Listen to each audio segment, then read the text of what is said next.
saya Fadila Aziza, NIM G701214041 dari kelas A. Nah, kali ini kita akan bahas tentang farmasetik, farmakokinetik, dan farmakodinamik obat asam mefenamat. Nah, obat asam mefenamat ini merupakan obat antiinflamasi non-steroid yang biasa kita gunakan untuk meredakan nyeri, demam, dan juga peradangan pada pasien. Nah, beberapa sediaan dari asam mefenamat itu adalah bentuk tabletnya atau lebih tepatnya kaplet. Terus ada juga bentuk kapsulnya dan ada juga bentuk suspensi oralnya. Nah, sebelum menjadi sediaan ini, obat-obatan termasuk juga asam mefenamat diantaranya itu harus melalui proses farmasetika terlebih dahulu. Proses farmasetika itu apa?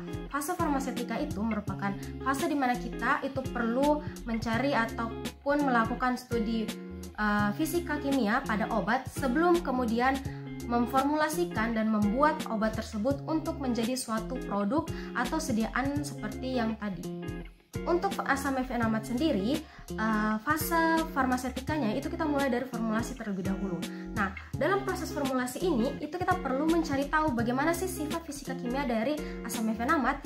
Kemudian kita akan menentukan eksipien-eksipien yang cocok untuk asam mefenamat ini. Misalnya kita mau buat dalam bentuk tablet nih. Nah, otomatis eksipien yang kita gunakan ataupun yang kita perlukan di sini adalah bahan pengikatnya, bahan disintegrannya, terus juga untuk bahan pelumasnya, dan juga bahan pengisinya. Nah, tentunya dari 4 eksipien ini kita tidak menginginkan bahan-bahan yang inkompatibel dengan asam mefenamat. Nah, setelah kita sudah menentukan formulasi apa yang kita mau gunakan untuk membuat tablet dari asam mefenamat, langkah selanjutnya adalah kita membuat asam mefenamat tersebut menjadi tabletnya. Nah, misalnya nih, kan kita sudah pelajari bagaimana sifat fisika kimia dari asam mefenamat. Tentunya kita sudah mendapat informasi bahwa asam mefenamat ini punya daya alir dan kompresibilitas yang buruk. Nah, untuknya kalau misalnya kita membuat tablet, maka metode yang paling cocok untuk kita gunakan adalah dengan membuat granulasinya. Nah, granulasi yang bisa dipilih adalah granulasi basah. Tapi kalau misalnya kita mau buat dalam bentuk suspensi, maka kita tidak perlu membuat dalam bentuk granulnya. Kita langsung saja mencampurkannya serbuk dari asam mefenamat dengan suspending agentnya.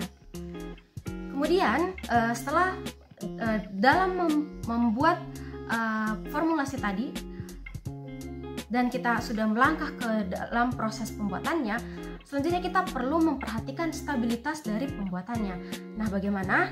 Kita perlu memantau suhu dan juga kelembaban saat proses pembuatan tablet ataupun sediaan lainnya seperti suspensi dan lain-lain. Kenapa? Karena kita menginginkan dalam proses formulasi ini kita menginginkan sediaan yang stabil untuk asam mefenamatnya ini ketika jadi suatu sediaan nantinya. Karena jika dalam proses pembuatan dalam fase farmasetik ini tidak diperhatikan hal-hal tersebut, maka ketika sediaannya jadi itu tidak akan stabil ataupun sediaannya akan mudah rusak dalam hitungan waktu. Nah, selanjutnya kalau sediaannya sudah jadi, maka proses selanjutnya adalah pengepakan atau pengemasan. Nah, dalam proses pengemasan ini, dalam kemasannya itu kita perlu mencantumkan informasi-informasi yang mungkin saja dibutuhkan oleh penggunanya. Misalnya kayak berapa kali dipakai, kapan dipakai, pagi kah, malam atau siang, ataupun sesudah makan, sebelum makan, dosisnya berapa, dan lain-lain. Ataupun kontraindikasi, efek samping, dan lain-lain itu perlu kita cantumkan agar si penggunanya bisa mengetahui informasinya. Dan langkah terakhir adalah pemantauan kualitas obat. Di sini yang paling berperan adalah proses penyimpanan obatnya. Nah, umumnya kalau asam mefenamat itu dia harusnya disimpan dalam suhu ruang yaitu di bawah 25 derajat Celcius. Sehingga aspek-aspek suhu dan kelembaban tadi yang tadinya kita perlu perhatikan di fase pembuatan sediaan dari asam mefenamat, dalam proses penyimpanannya hal ini juga perlu kita jaga untuk menjaga kualitas dari obatnya agar tidak mudah rusak. Nah, selanjutnya kita masuk ke fase farmakokinetik. Jadi fase farmakokinetik ini itu terjadi di dalam tubuh pasien. Apa yang dipelajari? Yang dipelajari adalah perjalanannya obat dari pasien menerima obat, misalnya dari bentuk oral ataupun dari rute lain sampai obat tersebut tidak dibutuhkan dan akan dihilangkan dari tubuh. Nah, prosesnya itu pertama dari absorpsi. Jadi untuk asam mefenamat ini ketika kita sudah menerimanya dalam bentuk oral misalnya, akan diserap atau akan diabsorpsi di saluran pencernaan. Nah, lamanya untuk mencapai kadar di dalam plasma itu biasanya 2-4 jam. Nah, kemudian setelah sudah mencapai nih sirkulasi sistemik, maka obat ini akan didistribusikan. Didistribusikan kemana? Akan didistribusikan ke tubuh yang terlibat dalam proses peradangan atau tubuh yang merasakan nyeri tadi. Untuk apa? Untuk dihentikan nyerinya atau dikurangi nyerinya. Nah, selain itu, obat ini juga ternyata menembus sawar darah otak. Artinya apa? Artinya dia memiliki efek pada sistem saraf. Makanya obat ini juga memiliki efek samping pada sistem saraf, misalnya mengantuk dan lain-lain. Selain itu juga dia bisa menembus atau dia juga didistribusi ke dalam ASI walaupun dalam konsentrasi yang kecil pada ibu yang menyusui. Nah, selanjutnya setelah didistribusi, obat ini itu akan dimetabolisme atau dia akan diubah dari yang aktif tadi menjadi inaktif atau tidak bisa lagi memberikan efek sebelum akhirnya akan diekskresikan.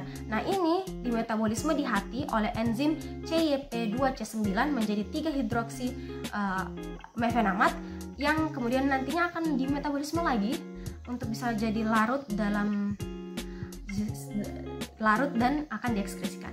Nah, selanjutnya kalau sudah dimetabolisme, dari tadi kita bilang ekskresi, maka obat setelah dimetabolisme dan menjadi metabolit yang larut dalam air, itu akan diekskresikan atau dieliminasi atau dibuang dari tubuh melalui urin. Nah, sebelum melalui urin tentunya dia melewati ginjal dulu, disaring terlebih dahulu, dan obat-obat tersebut akan dibuang di situ dan akan dibuang bersama dengan urin. Nah, apa sih fungsi dari farmakokinetik ini? Fungsi dari farmakokinetik ini itu kita bisa mempelajari bagaimana pemberian dosisnya. Tadi kan kita sudah tahu nih bahwa obatnya ini memiliki paruh waktu 2-4 jam. Sehingga kalau kita sudah tahu, maka pemberian dosis itu akan kita berikan lagi 4 jam setelah pemberian pertama jika pasien masih merasa nyeri atau masih punya indikasi peradangan. Agar apa? Agar konsentrasi di dalam darah itu obatnya masih ada untuk bekerja sebelum nanti obatnya habis. Jadi dosisnya itu kita akan tambah karena kita sudah tahu nih berapa lama perjalanan obat di dalam tubuh. Nah, selanjutnya itu kita masuk ke fase farmakodinamik. Nah, jadi fase farmakodinamik dan farmakokinetik ini itu sama-sama terjadi dalam tubuh. Bedanya, kalau farmakokinetik itu respon tubuh kita terhadap obat yang kita terima. Sedangkan kalau farmakodinamik, bagaimana obat itu memberikan respon terhadap tubuh kita. Dalam hal ini memberikan efek dalam tubuh kita. Jadi, farmakodinamik itu bagaimana obat memberikan efek. Nah, selanjutnya tadi kan kita sudah singgung nih, apa sih indikasi dari atau apa sih efek dari asam mefenamat? Di antaranya itu adalah untuk anti-inflamasi, ada anti nyeri atau analgesik, dan juga untuk demam. Nah, untuk anti nyeri sendiri itu bagaimana prosesnya? Jadi di dalam tubuhnya kita itu ada siklooksigenase yang akan mengeluarkan prostaglandin. Nah, prostaglandin ini adalah mediator proinflamasi. Kalau dia dikeluarkan dalam jumlah yang banyak, ini yang sebagai mediator inflamasi tersebut, sehingga asam mefenamat ini secara non-selektif akan menghambat siklooksigenase 1 dan siklooksigenase 2 untuk menghentikan produksi dari prostaglandin ini, sehingga ketika prostaglandinnya ini diproduksi dalam bentuk sedikit ataupun tidak diproduksi, maka peradangan dalam tubuh itu akan bisa dihentikan. Tadi bengkaknya akan hilang dan lain-lain. Kemudian yang kedua adalah anti nyeri atau analgesik. Nah, ternyata prostaglandin ini selain mediator proinflamasi, dia juga adalah mediator nyeri. Nah, karena tadi kan peradangan atau inflamasi itu salah satu gejalanya adalah nyeri.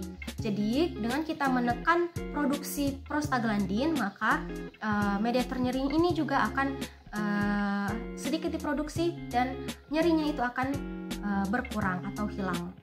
Nah, kemudian sebagai antipiretik atau sebagai penurun demam. Jadi ternyata berhubungan lagi dengan prostaglandin. Produksi prostaglandin yang secara berlebih itu akan mempengaruhi pengatur suhu di otak kita. Jadi kalau kita menekan produksi prostaglandin lagi-lagi, maka prostaglandin akan berkurang dan pengatur suhu di otak itu akan mengembalikan suhu tubuh kita menjadi suhu normal. Nah, adapun sebenarnya efek lain yang ditimbulkan adalah karena asam mefenamat ini secara tidak selektif menghambat di COX-1 dan COX-2, karena dia juga menghambat di COX-1 dan di COX-1 itu selain prostaglandin dia juga menghasilkan tromboksan. Tromboksan ini adalah agregasi platelet atau yang membukukan darah. Jadi pada pasien yang darahnya itu sangat kental, itu berarti pembukaan darahnya itu sangat banyak. Nah, asam mefenamat ini karena dia menghambat pembukaan darah, maka pada pasien yang darahnya kental itu darahnya bisa kembali normal. Tapi jika pasiennya normal-normal saja, jika tromboksannya ini dihambat, penggunaan jangka panjangnya, darahnya itu bisa menjadi encer dan bisa menyebabkan perdarahan, utamanya perdarahan pada gastrointestinal atau perdarahan pada saluran pencernaan.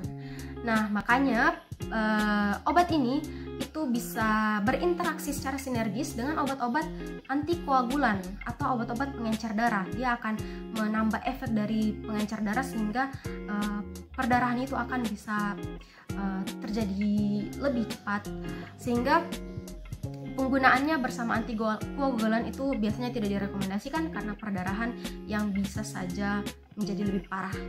Seperti itu. Jadi farmakodinamik itu kita pelajari untuk tadi mengetahui efek obat dan juga bisa mengetahui interaksi-interaksi obat. Jadi fase farmasetik, farmakokinetik, dan farmakodinamik adalah 3 fase yang perlu kita pelajari untuk mengetahui bagaimana sifat obat ini bekerja pada tubuh kita. Jadi mungkin sekian itu saja yang bisa saya jelaskan mengenai bagaimana farmasetik, farmakokinetik, dan farmakodinamik dari obat asam mefenamat.